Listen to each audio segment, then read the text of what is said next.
Hello, i-share ko lang po no ang may isang content creator na nag-unboxing ng nabili niyang balikbayan box na worth 5,500 peso. So ito nga box po ay mula sa Middle East na pinadala sa Pilipinas na hindi po ni-claim ng may-ari. So alam niyo na guys, kung hindi niyo makukuha ang iyong package ay binibenta yan sa warehouse. So ito ayan, si Alexis po ay isang sikat na vlogger at ayan po ay nabili niyang balikbayan box.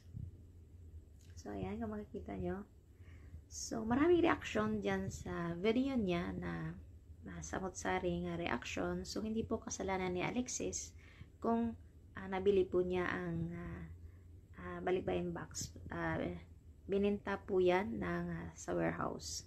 So ayan, kung makikita nyo. Yan. Yan pong box ay galing sa Middle East. Ayon sa isa ring vlogger ay galing po yan sa Kuwait. Ayan, na-confirm po kasi po sa box at mga laman po ng package. So, ang papadalhan niyan sa Pilipinas ay parang Cebu yata. Hindi ko lang natandaan kung saang lugar dyan sa Pilipinas.